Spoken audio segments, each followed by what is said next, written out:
Greeting everyone. In this session, I will be demonstrating how to automate NSXT using DevOps CI/CD tools. The solutions diagram is presented here. The ops engineer modifies the variables and commit them to GitLab. The approver then approves the code and voila. The modifications are automatically and immediately applied to NSX-T by Jenkins and Terraform in the middle. In this session, we will be focusing on how to deploy this procedure for NSX-T inventory group access. The process is the same for each part of NSX-T. Before we begin this session, let me introduce myself. My name is Saleh Miri and I work as a system and platform engineer. You can find me on various social networks and the code for this session has been uploaded to GitHub. For this scenario, I'm using 4 systems. The first one is Jenkins, followed by NSXT, which is the main target of this configuration. After that, I have HashiCorp Vault, which will be used to seal some variables in Terraform. The last system is GitLab, which serves as my code repositories. Let's log into GitLab using the root user. I have a project called Saleh Miri. Let's take a closer look at this project. Here you will find my Terraform tfvars file, which contain all of my variables. Depending on the solution that I want to deploy, the contents of this file will differ. Currently, my variable consists of some IP addresses. On GitLab, we have 2 users with different roles. Aziz is our first user with a reporter role, and Ben is her manager with a maintainer role. Ben is responsible for approving or rejecting Aziz's modification.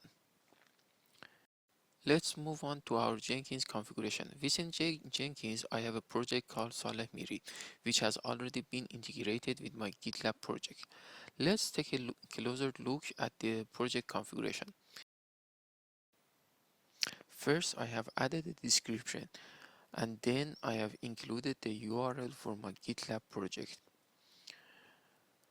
And after that, I tested the connectivity between the Jenkins project and the GitLab project and succeed. Okay, we will check the choice parameters later. And let's take a look at the build trigger setting. In order to convert GitLab's commit to Jenkins task, the trigger setting must be set up as follows. The crucial aspect is the pipeline script. As you can see, each step has been transformed into a separate stage. Let's take a closer look. The first stage connects to the Git project and receive any changes. The second stage formats the Terraform code, while the third stage checks for plugin and initialize them.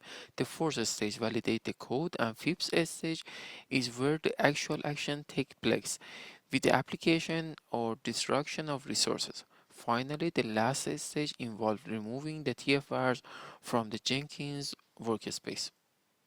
Let's take a look at our stage from Blue Ocean interface. Here I want to demonstrate how Jenkins will be triggered by a GitLab commit. To do this, I log into GitLab as a root user and search for the project and file that I wanted to modify. Okay, I open the file and begin editing it. I added an IP address here.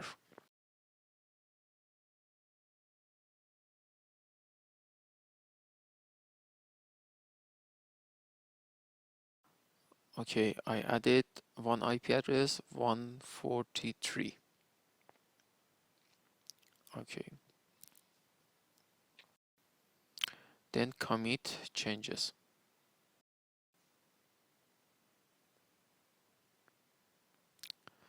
Okay, my commit has been made. Let's see what's happened on Jenkins. We'll wait a moment and there it is.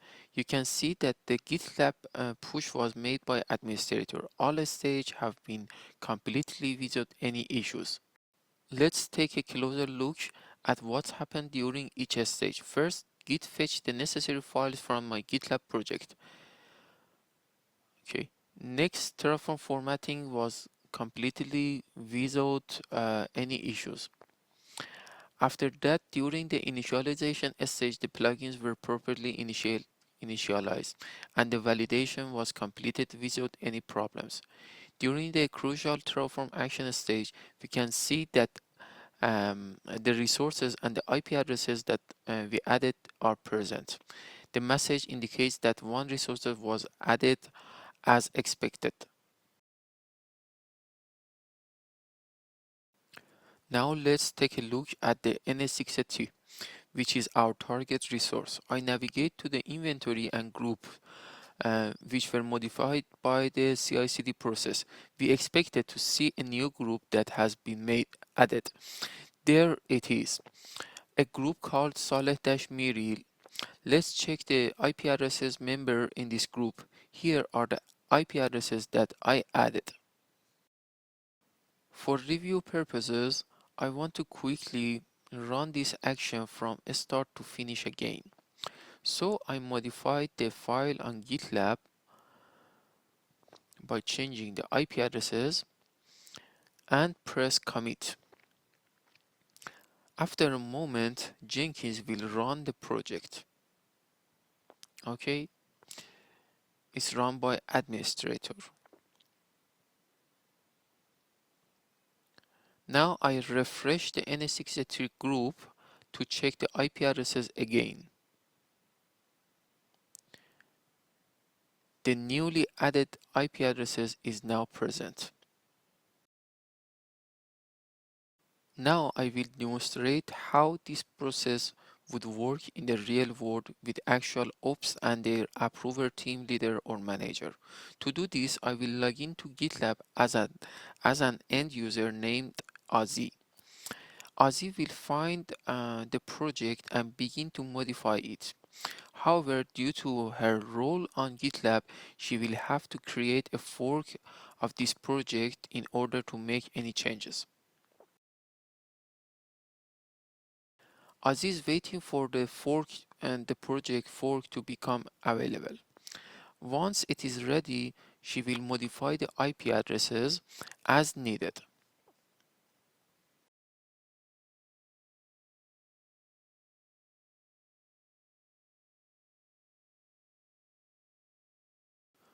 Also add a description and commit the changes. Then she will request approval for her commit.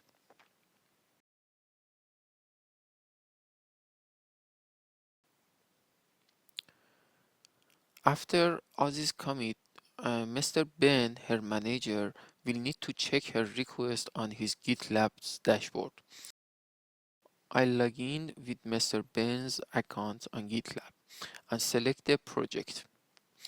He will see a merge request on his GitLab account, but the main code has not been changed yet. He will review Ozzy's commit and decide whether to approve her merge request and click on merge request. A new job will soon start on the Jenkins dashboard. Here it is, the GitLab push made by Ben. By clicking on the Terraform action in the Jenkins task, you can see all of IP addresses that Ozzy requested, as well as a message indicating that one resource is changed. And on the NSX-T, with a quick refresh, the requested IP address takes place.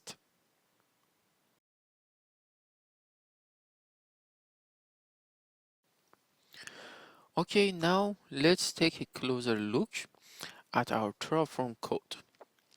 I found the Jenkins workspace from the Git pull stage and copied the path to the Jenkins server. I wanted to show you how my Terraform code works to handle my request to making changes on NSXT. Let me begin by the version that I used. For this solution, I utilized the NSXT and Vault providers. And for the main file is the most important part of any Terraform code. In this case, I use criteria and a variable for the IP addresses. I also use vault token information and a secret path and put NSXT critical information into vault. Here is host in vault. Here I log into vault and my secrets are present. The variables that I defined in the vault are also present in my main code. I also put the vault address as a URL.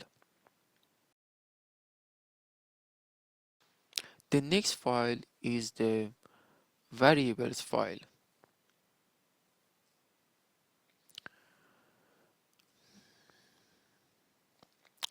Okay, this file is used for IP addresses, variables, and vault tokens.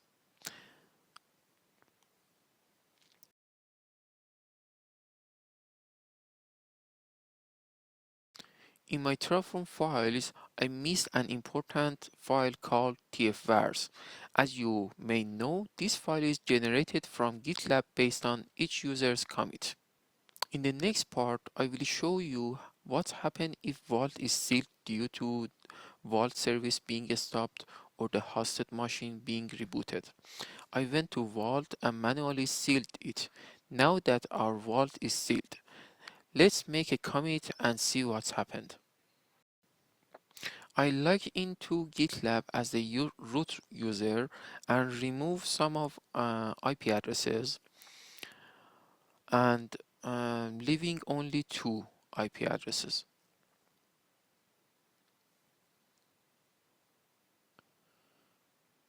Okay, 1 and 2. I then commit my changes and quickly check the Jenkins Blue Ocean's interface to see what had happened. The task was run by administrator and took a bit longer than the previous run.